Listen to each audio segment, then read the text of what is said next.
कुछ भी घटना घटी है सुशासन सरकार में, बोला जाता है कि सुशासन सरकार है बिहार में, कोई भी कानून उल्टे नहीं होते हैं, बट अचानक से देखा जाता है विधानसभा सत्र में ही जूतम पैजार होने लगती है, महिलाओं की आबरू पर इज्जत डाला जाता है, कांग्रेस के विधायक पीट दिए जाते हैं, लेफ्ट के विधायक पीट दिए जाते हैं। कैसे देख रहे हैं आप इसको? दरअसल क्या है कि मैं इनके पिछले कार्यकाल का, अरे जिस मुख्यमंत्री के पास ऐसी मिनिस्टर हो जिसका पति लौड़िया सप्लायर रहा, मुजफ्फरनगर का जो मुजफ्फरपुर वाला जो कांड हुआ था, वो क्या बोलते हैं, शेल्टर होम, बच्चियों वाला, उससे लड़कियां सप्लाई होती थी और उसका पति आज भी जेल में है। तो माननीय मुख्यमंत्री नीतीश कुमार जी समाजवाद के नाम पर बदनुमा धब्बा है, उनको कोई भी मौलिक अधिकार नहीं है कि वो जेपी या लोहिया या आचार्य कृपलानी या महात्मा गांधी का नाम लें। ये आदमी भ्रष्टाचार के आकंठ में डूबा हुआ है, गांजा पी करके एकदम फिट हो जाते हैं और उस झोंक में क्या कर डालें कोई भरोसा नहीं है। ये मानसिक रूप से दिवालिया हो चुके हैं, जिनके ऊपर एक मर्डर का केस है, दुका केस है, तमाम तरह के मुकदमे इनके ऊपर हैं। जेल जाने के भय से ये इतने ज्यादा भयभीत हैं, ये नागपुर हेडक्वार्टर के इशारे पर काम कर रहे हैं। ये बताइए, लोकतंत्र में चुने हुए विधायकों को इस तरह से विधानसभा में जूतों मारना, चप्पल से मारना, ये कहाँ की संस्कृति है? ये लोकतंत्र की हत्या करना चाहते हैं और कर दिए हैं। और बिहार के उन बहादुर विधायकों को, जो विधायिका महोदया हैं, इन लोगों की मैं हिम्मत की दांत देता हूं कि अगर जनता रोजगार मांग रही है, पब्लिक रोजगार मांग रहा, पब्लिक बेरोजगारी महंगाई पे बात करना चाहती है, विधायक विधानसभा में क्वेश्चन नहीं उठा सकते हैं, सवाल नहीं कर सकते हैं, तो ऐसी चुनी हुई सरकार के लिए धिक्कार है, शर्मनाक है। और ये माननीय मुख्यमंत्री नीतीश कुमार ने बेशर्मी की इंतहा पार कर दी है। बिहार की जनता से मेरा अनुरोध है कि जिस तरह से इन्होंने कहर बरपाया है, ये ध्यान रखिए कि भाजपा के और जेडीयू के विधायक अगर रूरल एरिया, ग्रामीण क्षेत्रों में जाएं तो इनके साथ भी उसी तरह का व्यवहार होना चाहिए। अच्छा, सुशासन मतलब नीतीश कुमार जी के साथ में जो सरकार में है, अभी बीजेपी की सरकार वहां पर है, बीजेपी के पोस्टर्स में लिखा रहता था बहुत हुआ महिलाओं पर अत्याचार, अब की बार मोदी सरकार या सुशासन सरकार।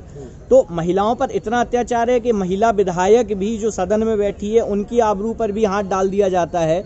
महिलाएं किस प्रकार से देख रही हैं इस मुद्दे को, और महिला कितनी सुरक्षित है बिहार में? अभी आरएसएस से प्रभावित होकर के, भाजपा से प्रभावित होकर के 2 लड़कियों का वीडियो वायरल हुआ है मध्य प्रदेश में।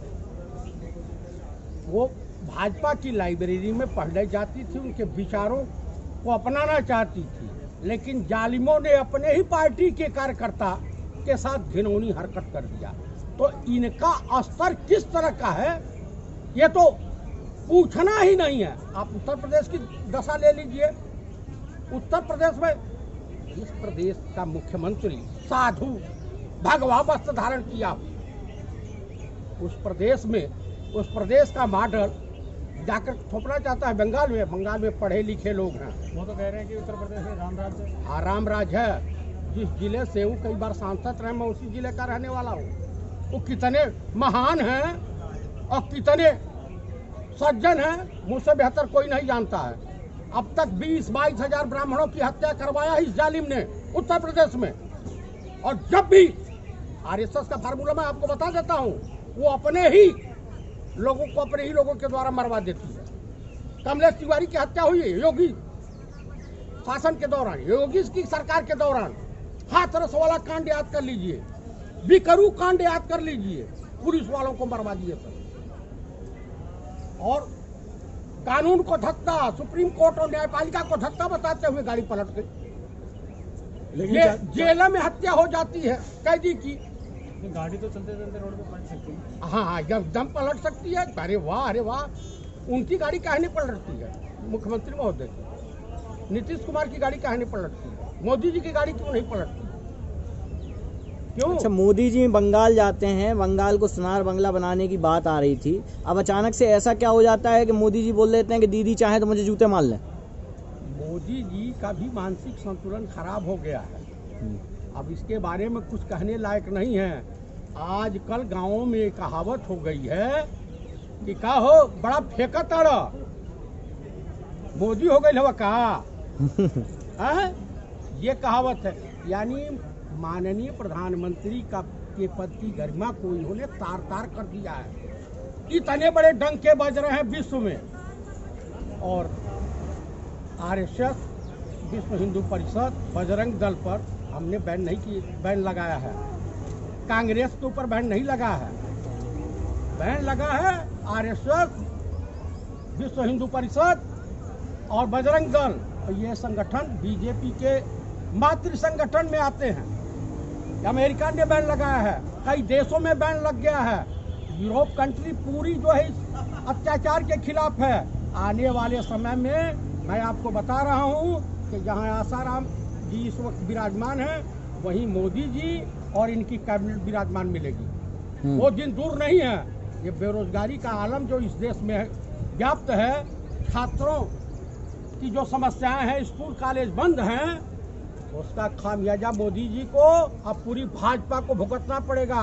ये मुगलिया बादशाह के आखिरी साबित होंगे, आखिरी प्रधानमंत्री बीजेपी और आरएसएस वाले साबित होंगे। मुगलिया बादशाह के आखिरी बीजेपी शामिल होंगे, ठीक है सर।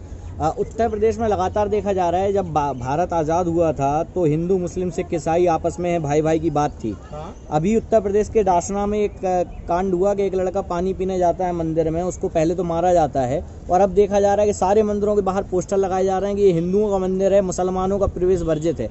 मतलब ये क्या मानसिकता हो गई है लोगों की? आरएसएस किसी भी तरीके से हिंदुज्म का, कट्टर हिंदुज्म का माहौल बना करके इस देश को गृह युद्ध की आग में झोंकने पे आमदा है। यहाँ आम पब्लिक महंगाई, भूख और बेरोजगारी से लड़ रही है, और ये इन सबों का ड्रामा। आप आरएसएस पे इतना बड़ा आरोप लगा रहे हैं, वहीं आरएसएस के मोहन भागवत का कहना है कि मुस्लिमों के बगैर हिंदू है ही नहीं, मुस्लिम है तो हिंदू है। मोहन भागवत क्या है? ओरिजिनल ब्राह्मण है का? कई ब्राह्मण वंशावली उठा के देख लीजिए, उनके पूर्वज भी तो यहूदी रहे हैं। शिवाजी के गवर्नमेंट के, शिवाजी की जब सल्तनत थी उसी समय इन लोग को प्रवेश किए हैं और धर्म परिवर्तन किए हैं। आप कह रहे हैं कि कट्टर हिंदूवादी बनाना चाहते हैं, लेकिन कट्टर हिंदुज्म जो है इस देश के लिए, इस देश के लोकतंत्र के लिए, इस देश के लिए घातक है और घातक रहा है। आरएसएस के नाथूराम गोडसे ने महात्मा गांधी की हत्या की थी, वो कांग्रेस से बदल के नहीं थे, खतना करवा के किया था। और जिस मठ के मठाधीश है योगी आदित्यनाथ, वो मठ हिंदुस्तान के अपराध के नर्सरी में तब्दील हो चुका है। वहीं की रिवाल्वर से महात्मा गांधी की हत्या हुई थी, उसमें महंत दिग्विजयनाथ उस वक्त तत्कालीन मठाधीश से जेल गए थे 1948 में। तो मेरे कहने का अभिप्राय है कि ये देश की जनता को कभी भी, कतई भी आरएसएस और बीजेपी पे विश्वास नहीं करना चाहिए।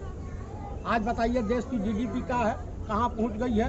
सियाचिन ग्लेशियर से भी ऊपर पहुँच गई है। वो तो यही कहते हैं ना कि 70 साल कांग्रेस ने काम नहीं किया, इसी से हम लोग अब काम चालू हुआ। कि 6 साल में किसी भी बीजेपी से के मंत्री से पूछे 6 साल में एक काम बता दीजिए, जुमलेबाजी के अलावा, झांसेबाजी के अलावा, धोखाधड़ी के अलावा कोई काम बता दीजिए। वो कह रहे हैं कि 70 साल में जो पाप हुए हैं उनको धोने में टाइम तो लगेगा ना। 70 साल में क्या पाप हुआ?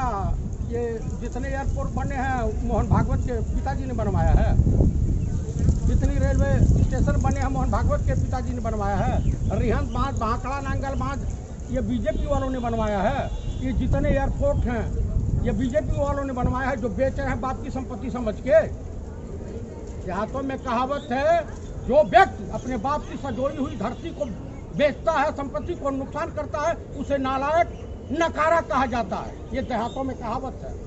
इससे अंदाजा लगा लीजिए कि प्रधानमंत्री का स्तर कितना महान है। अच्छा, आपने योगी आदित्यनाथ पे ये आरोप लगाया कि उन्होंने 20 से 22 हजार ब्राह्मणों की हत्या करा दी। कुछ ज़्यादा ही नहीं आपने बोल दिया? क्योंकि ऐसा तो वाकड़ा पेश करना, अगर मैं झूठ बोल रहा हूँ, ज़्यादा बोल दिया हूँ तो वाकड़ा पेश करके बताओ ना कितने की हत्या करवाई। नहीं, लेकिन 20-22 हज़ार कुछ। अरे 20-22 हजार कम है, अधिक होंगे, अधिक हत्या हुई है उत्तर प्रदेश में। महिलाओं की हत्या हाथरस है ना।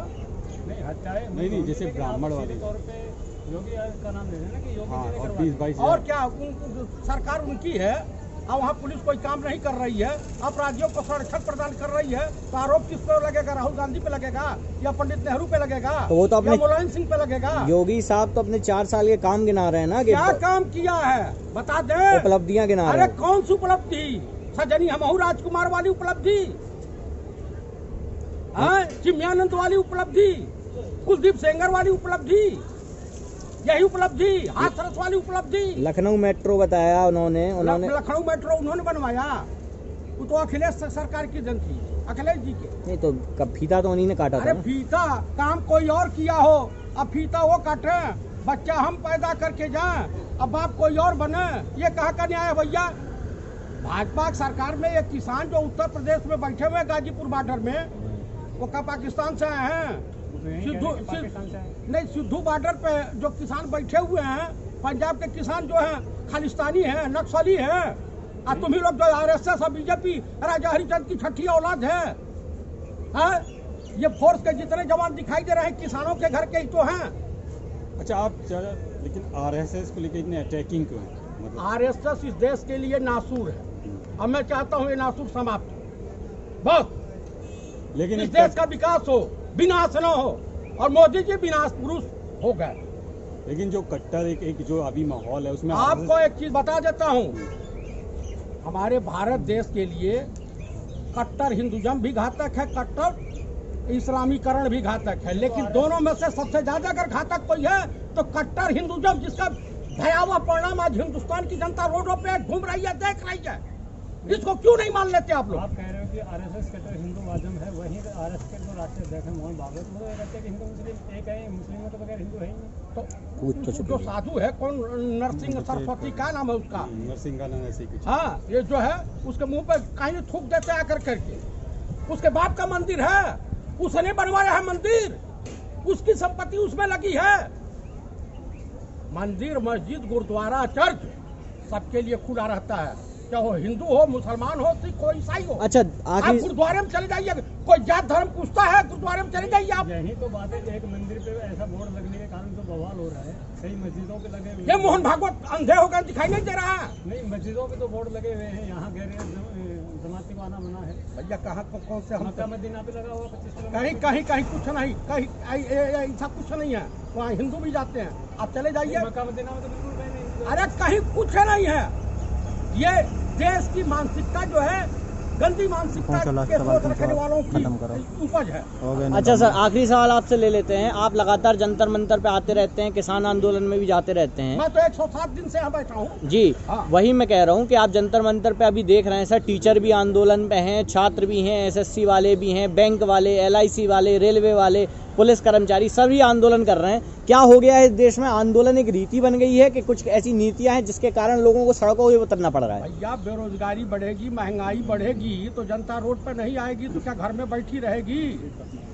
नौकरी उन बच्चों की जा रही है, उद्योग धंधे सब जो प्राइवेट कर रहे हैं, बैंक के कर्मचारी वो भी देशद्रोही हो गए हैं, नक्सली हो गए हैं, एलआईसी वाले नक्सली हो गए हैं, ये पुलिस के कुछ रिटायर्ड कर्मचारी बैठे हुए हैं, ये भी नक्सली साबित हो जाएंगे। ये टीचर हैं जो शिक्षा प्रदान करते हैं, अंधेरे घर में रोशनी पैदा करते हैं, ये बेचारे ये भी नक्सली हो जाएंगे। भाजपा और संघ की विचारधारा को नहीं मानना देशद्रोह है। अच्छा दादा, ये कैसे देखा जाए कि अभी तक हमने निजीकरण में बैंकों को भी देख लिया, एलआईसी वालों को देख लिया, तमाम सरकारी नौकरी के कई लोगों को देखा, लेकिन आईआईटी, आईआईएम यहाँ का जब एक ग्रेजुएट, क्योंकि ये देश में एक प्रतिष्ठित है और तमाम युवा जो है आज तैयारी करते हैं आईआईटी, आईआईएम की, लाखों बच्चे एक साल में बैठते हैं, यहाँ का अगर ग्रेजुएट आके यहाँ पर धरना दे रहा है तो इसको कैसे देखा जाए? ये सरकार के लिए बड़े शर्म की बात है, लेकिन बेशर्म सरकार है, उसको शर्म भी नहीं आएगी। दरअसल नरसिंह सरस्वती ने जानते हैं बयान क्या दिया है? छूछू हो रही है मोदी जी को, तो उसको जो है रास्ता लगा के जेल भेज देना चाहिए। वो साधु के रूप में शैतान है, मिसाइल मैन। जो व्यक्ति जो हमेशा शिव मंदिर के पास जाकर के पूजा अर्चना करके गरीबी से उठ करके वो देश के राष्ट्रपति बने डॉक्टर APJ अब्दुल कलाम, उनको ये जिहादी बताता। ये नरसिंह सरस्वती जैसा जालिम आदमी जो सनातन धर्म के लिए कलंक है, अगर वो मिल जाना तो उसका नेटकोवा में दबा दूं। इतने बड़े सज्जन आदमी के बताइए जिसके ऊपर पूरा विश्व नाच करता था, और उस व्यक्ति के लिए इस तरह की टिप्पणी वो मोहन भागवत को नहीं दिखाई दे रहा, वो मोदी जी को नहीं दिखाई दे रहा, योगी आदित्यनाथ को नहीं दिखाई दे रहा। इससे बड़ी शर्मिंदगी क्या होती? बीजेपी का कोई भी ऐसा पढ़ा लिखा बता दे जो APJ अब्दुल कलाम साहब के मुकाबले खड़ा है, उतना बड़ा विद्वान है, या सरदार मनमोहन सिंह जैसा शास्त्री है, बता दे। नहीं, कुछ लोग सोशल मीडिया पे ट्रेंड चल रहा है, कुछ लोग कह रहे हैं कि मोदी नहीं तो कौन? हमारे साथ हमारे यहाँ चलते हैं मोस्टली 20 मिनट का फायदा PhD स्कॉलर है। राहुल गांधी क्यों नहीं, क्यों नहीं, ये बताइए। सब अपना अपना उल्लू सीधा मोदी करते हैं ही हमारे क्यों? देश में, बस बात खत्म, चाहे पत्रकार हो चाहे मंत्री हो चाहे विधायक हो। इस तरह अभी से हमको कोई देने लगे, हम ध्यान नहीं दिखाएंगे। कोरोना एक बहाना है, जानते हैं कोरोना मार्च में क्यों आता है? मेरे समझ में आज तक ये नहीं आया कि मार्च में क्यों आ रहा है। दरअसल या तो हाई स्कूल इंटर की परीक्षा देने आता होगा, बोर्ड का एग्जाम चल रहा है, या इनकम टैक्स भी इसी समय जमा होता है, वो करने आया होगा, या मोदी जी का टारगेट पूरा करने आया होगा कि कुछ बाकी है उसको भी बेचो, रिजर्व बैंक से निकासी करना। हाँ, या रिजर्व बैंक को जो निकासी करना होगा। कोरोना इसी समय आना है। जाइए किसान आंदोलन में कहीं कोई कोरोना नहीं है, रूरल एरिया में चले जाइए कहीं कोरोना नहीं है। पर्यावरण जहाँ का दूषित, बंगाल में चुनाव हो रहे हैं, वहाँ भी तो बहुत सारी भीड़ आ रही है, और वहाँ भी वहाँ कोरोना नहीं है, वहाँ नहीं जा रहा। बड़ा चालाक है भाई, बड़ा बुद्धिजीवी कोरोना है। एक कीटाणु वहाँ जाने के लिए, वो असल बात हिंदुस्तान से चाइना जाना चाहता है, लेकिन मोदी जी कह रहे नहीं जाओ, नहीं, कम से कम हमारे पाप कुछ धोते रहो, हमको सेफ करके रखो, समझ रहे हैं? चलिए आखिरी सवाल है सर, बिहार से बात शुरू हुई थी, बिहार पे ही चलते हैं। जो अभी घटना घटी उसको बिहार की जनता कैसे देख रही है, आम आदमी कैसे देखेगा कि जो विधायकों का हाल है, जो महिला विधायकों का हाल है, उसको कैसे देखेगा और क्या उस पर एक्शन लिया जा सकता है? मैं आपको बता देता हूँ, इसका परिणाम आने वाले समय में भयावह दिखेगा, जिसकी कल्पना नहीं की जा सकती।